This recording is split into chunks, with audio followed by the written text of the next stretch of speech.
प्रधानमंत्री मोदी ने वाराणसी से अपना चुनाव जीत लिया है, तो इसके लिए आपको बहुत बहुत बधाई। और सुबह जो बीजेपी मुख्यालय पर लड्डू बन रहे थे, अब आप उन्हें पूरी ऊर्जा के साथ, पूरे जोशो खरोश और एनर्जी के साथ बांट सकते हैं। हैट्रिक लगाई है, हैट्रिक लगाई है। लेकिन गौरव भाटिया जी, जीत का अंतर बहुत कम हो गया, ये बड़ी दुखद बात रही होगी। पिछली बार 4,70,000 वोट से ज्यादा का ऐसा है ये अंतर। जी गौरव जी, मैं आपको कुछ कीर्तिमान बताता हूं, क्योंकि आपने आदरणीय प्रधानमंत्री जी प्लीज कंप्लीट करें अपनी बात, प्लीज गौरव भाटिया जी कंटिन्यू। जो 12 साल तक लगातार मुख्यमंत्री रहे, चुनाव नहीं हारे, 10 साल से देश के यशस्वी प्रधानमंत्री चुनाव जीते हैं, हैट्रिक लगाई है, और उनके नेतृत्व में तीसरी बार लगातार भाजपा और एनडीए की सरकार रही। ये अपने आप में नहीं दिखाता कि इतिहास रचा गया है। जो बात मैं कह रहा था मैं पूरी कर लूं जी। 2014 में वो छात्र फर्स्ट आया, 2024 में भी वो छात्र फर्स्ट आया, लेकिन कौन उंगली उठा रहा है? जो छात्र खुद फेल हो जाता है, उस छात्र को उंगली उठाने का कोई हक नहीं है। जो ये टिकरा फोड़ता है, उस छात्र को एनडीए और भाजपा पे कोई उंगली उठाने का हक नहीं है, जो स्वयं फेल होता है। ये निश्चित तौर पर बड़ी बात है गौरव भाटिया, इसको नकारा नहीं जा सकता कि तीसरी बार अगर प्रधानमंत्री बनते हैं नरेंद्र मोदी, तो अपने आप में हिंदुस्तान के इतिहास में ये पंडित जवाहरलाल नेहरू के बाद दूसरे प्रधानमंत्री होंगे। लेकिन मेरा सवाल दीपक झा से है। दीपक झा, मैं मानता हूं कि इस बार अजय राय की हार का अंतर कम हुआ है, लेकिन इससे एक संदेश ये गया और बीजेपी ने ये कहा कि देखिए इनके पास कोई चेहरा ही नहीं है, इतना ताकतवर कोई कैंडिडेट ही नहीं है जिसे ये पीएम के सामने उतार सकें। बार बार अजय झा,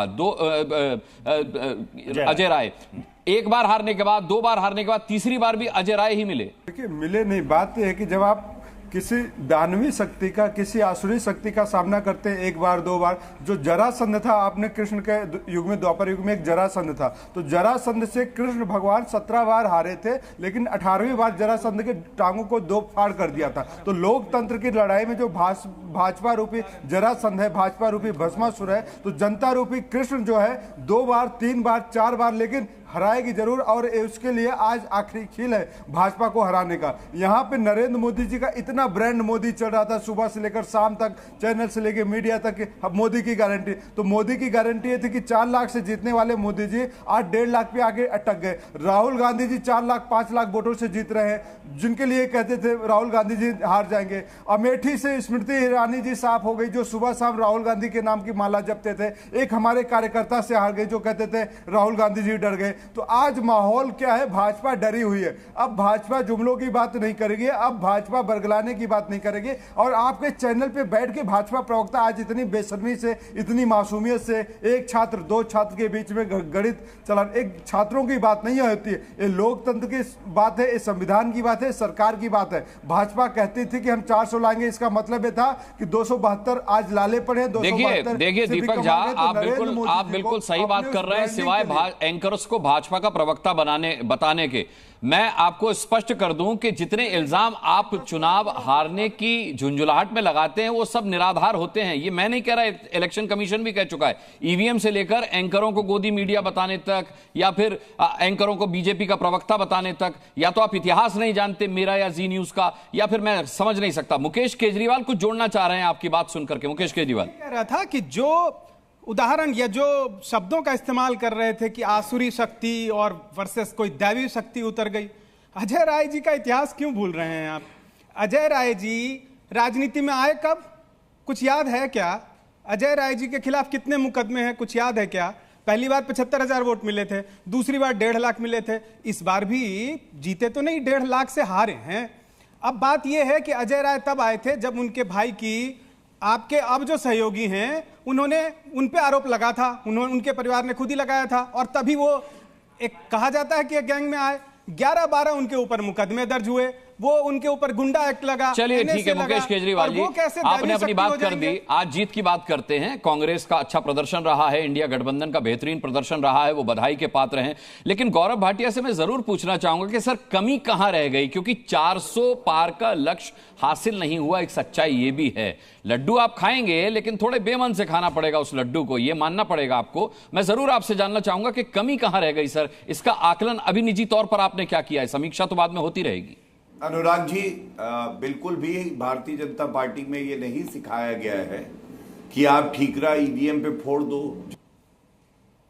रणदीप सुरजेवाला ने, या आप इलेक्शन कमीशन ऑफ इंडिया की कमी बताओ। या तो भारतीय जनता पार्टी जीतती है या हम सीखते हैं। मैं समझता हूं अगर आंकड़ा यही रहता है और हमने जैसा उम्मीद करी थी वैसा नहीं आता तो आत्मचिंतन भी होगा और बेहतर होने की प्रक्रिया की शुरुआत हो जाएगी।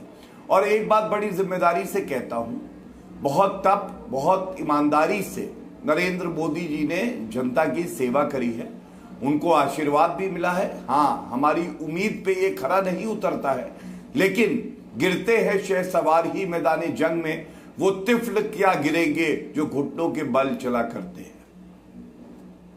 जी, घनश्याम तिवारी जी भी हमारे साथ जुड़े हुए हैं। एक बार समाजवादी पार्टी का भी रुख कर लेना चाहिए। घनश्याम तिवारी जी, राम गोपाल यादव जी ने कहा कि हमारी सरकार बन रही है। हमने ये सवाल भी पूछा कि आंकड़े फिगर्स तो आपके पक्ष में नहीं है, उन्होंने कहा देखते जाइए। अब सवाल ये खड़ा होता है कि वो नंबर्स आप कहां से लाएंगे?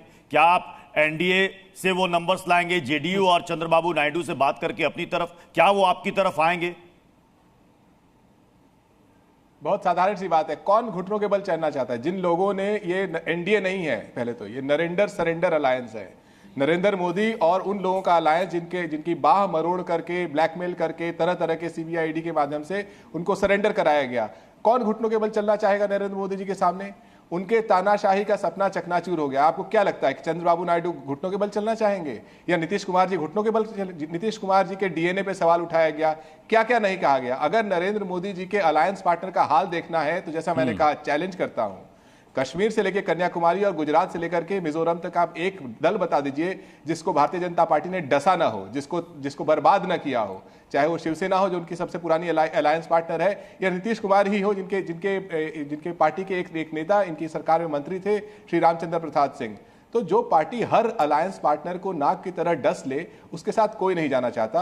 भारतीय जनता पार्टी आज जो 240 230 इसी डिबेट में बैठे हुए हैं जेडीयू के राजीव रंजन, राष्ट्रीय सचिव, बैठे हुए हैं इसी डिबेट में। केसी त्यागी कह चुके हैं कि हम नरेंद्र मोदी का साथ छोड़ करके, बीजेपी का साथ छोड़ करके कहीं नहीं जाएंगे, और आप दावा कर रहे हैं कि उनके साथ रहना कौन चाहता है मोदी जी के साथ। राजीव रंजन जी, आप नहीं गए और चंद्रबाबू नायडू चले गए, तब क्या कीजिएगा? नहीं, मुझे नहीं लगता है कि चंद्रबाबू नायडू या नीतीश कुमार जी दोनों में से कोई कहीं जाने वाले नहीं है। देखिए, चंद्रबाबू नायडू जी को जिस तरीके से भारतीय जनता पार्टी के साथ आकर और वहां पवन कल्याण जी की पार्टी के साथ विधानसभा और लोकसभा में जो नतीजे हैं, वो उस अलायंस को एक प्रचंड जनादेश है। आंध्र की जनता ने लंबे समय के निर्वासन के बाद उन्हें वापसी का आशीर्वाद दिया है। जहां तक बिहार का सवाल है, देखिए, नीतीश कुमार जी को लेकर आज समाजवादी पार्टी बहुत ही उदार दिख रही है। मैंने कई बार बहस में उनके विचार भी सुने हैं और कांग्रेस के नेताओं के भी बयान हम लोगों ने सुने हैं। देखिए, ये गठबंधन जिसको तीसरी बार जनता ने सरकार बनाने का आशीर्वाद दिया है, जो भी गठबंधन के साथ है वो गठबंधन के साथ रहेगा। और अब जो ये आंकड़े हैं जी, अब आपके राजीव जी, समय है, ये 5:20 हो रहा है। आपने घनश्याम तिवारी जी की बात नहीं सुनी पूरी। वो कह रहे हैं कि अगर आप गठबंधन में बने हुए हैं तो ये आपकी मजबूरी है, आप डरे हुए हैं। वो कह रहे सरेंडर मोड में है, कौन निकलकर वहां से जा पाएगा? इतनी हिम्मत कौन जुटा पाएगा? ये बात घनश्याम जी भी जानते हैं। घनश्याम जी नीतीश कुमार जी के साथ काम कर चुके हैं और नीतीश कुमार जी देश की राजनीति में विरले उन नेताओं में एक हैं जिनके 50 वर्षों के सार्वजनिक जीवन में कभी भी कोई भ्रष्टाचार का आरोप नहीं लगा और न उनको परिवार के किसी सदस्य को प्रोत्साहित करने के लिए कोई राजनीतिक बिल्कुल ठीक कह रहे हैं राजीव रंजन आप, लेकिन नीतीश कुमार ही है जो कह चुके थे कि बीजेपी के साथ जाने का सवाल ही नहीं उठता। अब क्या गारंटी है कि वो ये ना कह दें कि भाई ठीक है मैं चला इंडिया गठबंधन में, मोदी जी के साथ रहने का सवाल ही नहीं उठता? देखिए, गठबंधन राजनीति में यह असामान्य घटना नहीं है। आप अगर देखेंगे, कांग्रेस और समाजवादी पार्टी विधानसभा साथ लड़े, लेकिन बाद के दिनों में किस कदर खटास था। वहां बहुजन समाज पार्टी समाजवादी पार्टी के साथ थी, बहुजन समाज पार्टी आज उनके साथ नहीं है। उनके साथ वहां आरएलडी थी, आरएलडी आज वहां नहीं है। गठबंधन राजनीति में ऐसी चीजें होती है, लेकिन जनता दल यूनाइटेड एनडीए के संस्थापक दलों में से एक है।